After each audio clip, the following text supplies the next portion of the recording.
There is something deeply wrong with how we remember the fall of the Soviet Union. We are often told it was a sudden event, a single moment in 1991 when the flag was lowered and the map changed. But the reality is that the collapse began decades before the world noticed. In the mid-1970s, the Soviet Union looked like an unstoppable force. It had the largest army on Earth, thousands of nuclear missiles, and control over half of Europe. It was a closed system, self-sufficient, prude, and seemingly untouchable. Yet, inside this massive structure, the gears had already stopped turning. It didn't fall because of a sudden war or a secret plot. It fell because of a series of economic decisions that turned the world's second-largest economy into a hollow shell. If you looked at Moscow in 1975, you would see a superpower at its peak. The government controlled everything: the factories, the farms, and the stores. There was no competition and no price changes. This gave the leaders in the Kremlin incredible power, but it also created a trap. They believed they could ignore the rules of trade that every other nation followed. They thought that by controlling every detail of how things were made and sold, they could beat the West. But while the rest of the world was moving toward computers and fast trade, the Soviet Union was stuck in the past, pouring all its money into steel and tanks. What they didn't realize was that their system had no way to fix itself. By the time the leaders noticed the economy was failing, the money that had built their empire was vanishing into a black hole of waste and bad planning. The government didn't just slow down, it broke. This is the story of how the world's most controlled empire was dismantled not by an outside force, but by a set of rules that made it impossible to produce enough to survive.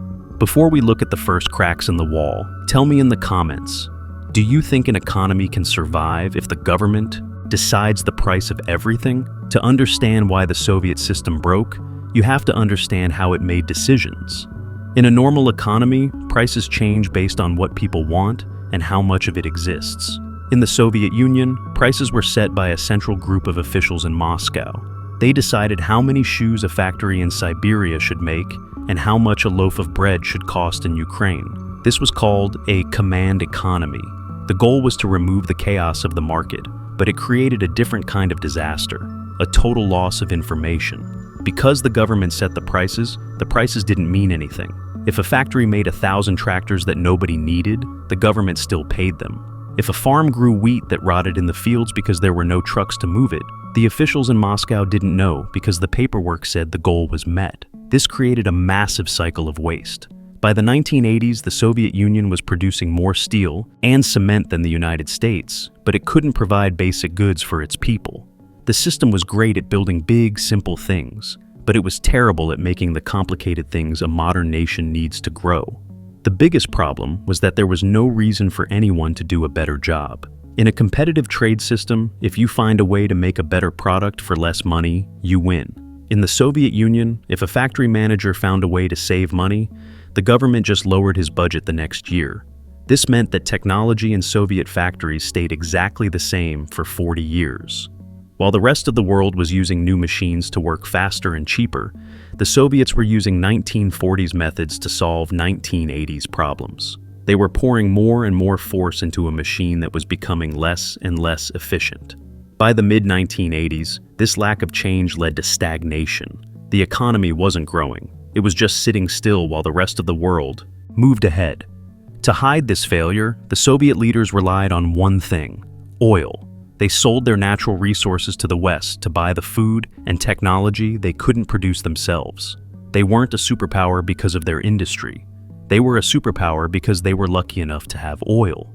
But when oil prices eventually dropped, the government's last source of real money vanished, and the entire structure began to lean. By the late 1970s, the Soviet Union was no longer a self-contained power.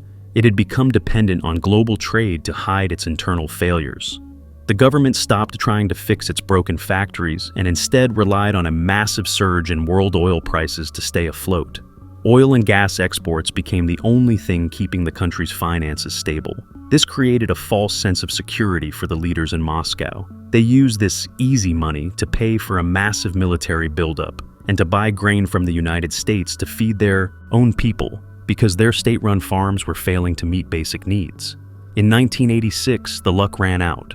Oil prices crashed globally, dropping from $30 a barrel to just $10. Overnight, the Soviet Union lost nearly half of its hard currency income. At the same time, the government was pouring billions of rubles into a failing war in Afghanistan and the cleanup of the Chernobyl nuclear disaster. For the first time, the Soviet Union had to start borrowing massive amounts of money from Western banks just to keep the stores stocked with food. They were no longer a rival to the West. They were a customer, and they were running out of credit. The loss of money meant the government could no longer use force to solve its problems. In the past, whenever there was a threat to the rules, the Kremlin would simply throw money or soldiers at it. Now, they had neither. To save the country from total bankruptcy, a new leader named Mikhail Gorbachev tried to introduce perestroika, or restructuring of the economy. He wanted to allow a small amount of private trade and competition to jumpstart the system, but the Soviet structure was too rigid. Instead of fixing the economy, these changes broke the remaining links of control that held the empire together. By the late 1980s, the economic pressure turned into a political crisis. Gorbachev's attempt to allow small pieces of private trade, known as perestroika, backfired. Because the government still set the prices for big items but allowed small businesses to charge what they wanted, the system became unbalanced. Goods that were once cheap but available became impossible to find. People began to hoard supplies, and for the first time in decades, long lines for bread and meat became a permanent part of Soviet life. The government had lost its most basic power, the ability to feed its people. As the money ran out, the command part of the economy stopped working. Factory managers ignored orders from Moscow because the central government could no longer provide the raw materials or the funds they needed to operate. The different parts of the empire, from the Baltic states to Central Asia, began to realize that the center was weak. They stopped sending their resources to Moscow and started keeping them for themselves. The rules that had kept 15 different republics working as one single unit for 70 years were being ignored. The final blow to the government's authority came when they tried to print more money to cover their debts. This led to massive price increases for the few goods that were still on the shelves. By 1890, the Soviet ruble was almost worthless in the eyes of the people. They didn't want the government's paper. They wanted real goods like cigarettes, boots, or foreign currency.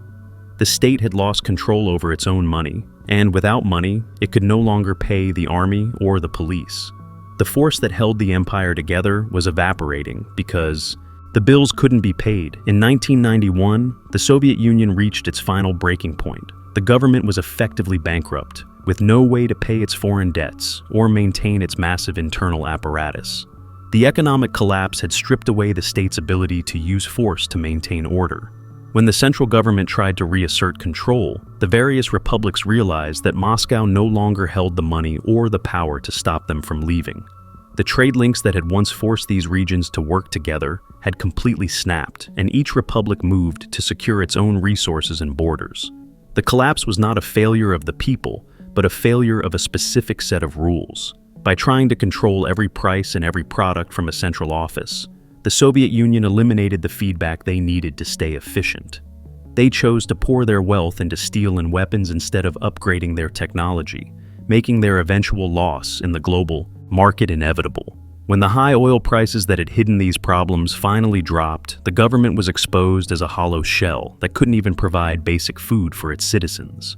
The story of the USSR is a lesson in the power of trade and the danger of ignoring economic reality.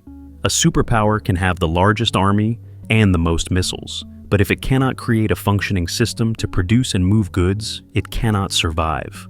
The Soviet Union didn't end because of a war. It ended because it ran out of the money and the logic required to exist as a modern state. It was an empire built on a foundation of bad numbers, and when the math finally failed, the walls came down.